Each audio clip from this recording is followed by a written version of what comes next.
રામદેવજી મહારાજનો જય હો. પાય લાગુ બાપુ.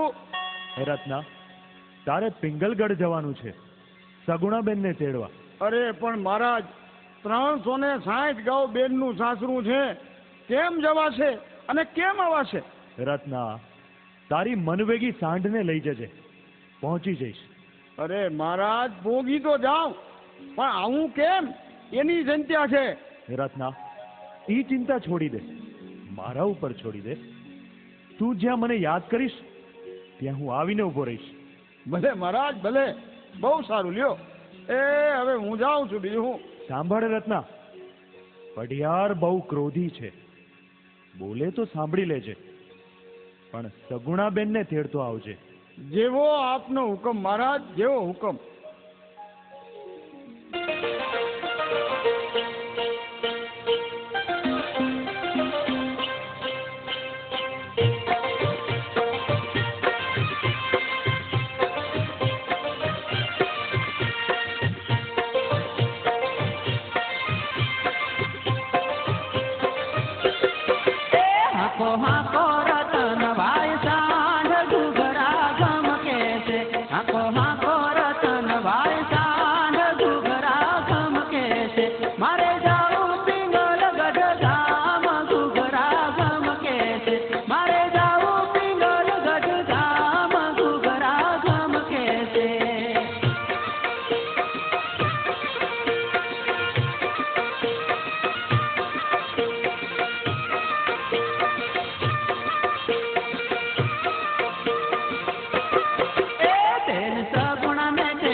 મન વેગી હાંડ લઈને રત્નો રાયકો પિંગલગઢ તરફ ઉપડ્યો. હાંડ હાલી જાય છે, ખમ ખમ ખમ ખમ ખમ ખમ ખમ ખમ પગમાં ઘૂઘરા ઘમકે છે. આમ કરતા કરતા ભર જંગલમાં નીકળી ગયો છે. પણ રત્નો એ હાંડ ઉપર થાકી ગયો છે, રાત પડી ગઈ છે. એમ થયું ઘડીક આરામ કરું. હાંડને ઝુકારી, પણ કેવું બને છે. એ રામા બાપા, તમે કરો ઈ ખરી. ઓહો, હજી તો પિંગલગઢ બહુ સેટું છે. હું તો હવે થાકી ગયો. શું કરવું? એમ કરું, એમ ઘડીક આરામ કરી લઉં. જય રામા પીર, જય રામા પીર. આમ રત્નો રાયકો થાકીને ઘોર જંગલમાં હોઈ ગયો છે. ઊંઘ આવી ગઈ. રામદેવ પીરે લીલા કરી. કેવી લીલા કરી? હાંડિયા હોતો પિંગલગઢના પાદરમાં પોગાડી દીધો.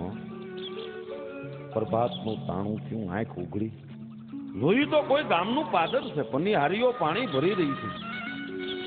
રત્નો રાયકો પનિહારીઓને પૂછે છે, બેન કયું ગામ? મારા વીરા, આ તો પિંગલગઢ. ઓહો, પીરે મને પિંગલગઢ પોગાડી દીધું.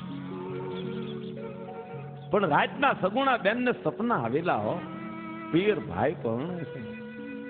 સવારના ઉઠતા પોતાની સાસુ નણંદને વાત કરે.